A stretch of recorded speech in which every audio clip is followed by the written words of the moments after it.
National Signing Day is in the books. Spring practice is, a couple weeks away. It's time to buy or sell. You've seen all of these rankings, the way too early, top 25. Adam Kramer, which team are you buying most out that could contend for the national title in 2016?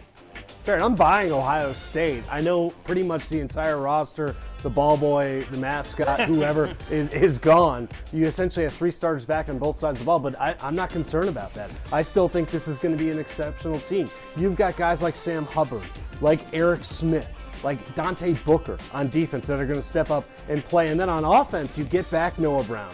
We saw Mike Weber, who they recruited last year at running back. He's going to step up and play. You still have Curtis Samuel. And then above all, you still have J.T. Barrett at quarterback for potentially 2 more years and Urban Meyer. Look, you're losing some really, really good players, first-round talent. However, you've got some guys that are more than capable to step right in, and I think you're going to have a much hungrier Ohio State team than you had. Schedule is not great. Schedule is difficult, but I think Ohio State, from a team standpoint, I'm buying them. They're going to be really good. Stability at quarterback, I think, will certainly help Huge. them this offseason. A team that has a good quarterback is one I'm buying, and that's the Miami Hurricanes. They were number 24 in our BR Top 25 after National Signing Day. I think this team can legitimately contend for that division title for the first time in program history, perhaps winning that division title, and maybe a dark horse for that college football playoff. Look, you got Brad Kaya coming in. Mark Richt is going to have a more hands-on approach to quarterbacks. That should benefit Brad Kaya immensely in his junior campaign. You look at some of the weapons they've got back, and then that they reeled in on National Signing Day, including Shaq Quarterman on defense. I think he could make an immediate impact. The running game is absolutely solid. Do not sleep on the Miami Hurricanes. I think they'll be well coached under Mark Richt. Brad Kaya will be a star at the quarterback spot, and this team will contend for that division title. Adam, let's flip it around. We got to buy. We already bought. We're going to sell. Got to be a little negative. Who are you not buying? Who would you sell this year?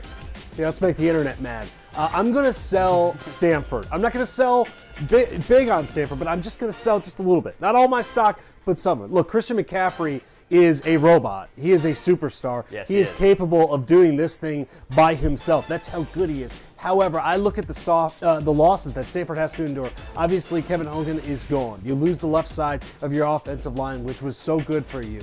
Defensively, you kind of have to reboot this thing again. You lose your top 4 tacklers for what feels like the third 4 year in a row. I think Stanford has the possibility to be good with Keller Chris at quarterback, who we think has that potential. They brought in KJ Costello this year as well, who they like, and they certainly have some offensive weapons like Dalton Schultz at tight end. But there are a lot of questions for me, Barrett. I don't just assume that they're going to be great because they have the best player in college football. That helps. I just think some of the holes that they have to address may not be as easy as some believe they will be.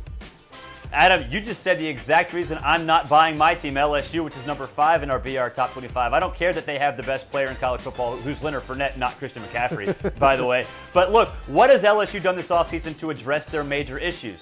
Nothing. Cam Cameron's still going to be the offensive coordinator. They still don't have a quarterback. They still run an offensive philosophy that does not suit their quarterback. I don't care that they get studs back on defense like Kendall Beckwith and Tre'Davious White. I don't care that David Aranda's in a defensive quarter. I don't care that they've got a good offensive line. I don't care that they've got freaks at wide receiver. There's nobody to throw them the football, and there's not a good offensive coordinator to help that offense be a little more diverse. You cannot win football games the same way in 2016 that LSU did in 2007 and 2011. You have to be a little more flexible. That's why Alabama is so good. Lane Kiffin has that flexibility built into the offense. LSU outright refuses to even try. They were number 5 in our post-National Signing Day BR Top 25. They were number 1 according to the FPI computers for ESPN.com. That team is not a top 20 team preseason.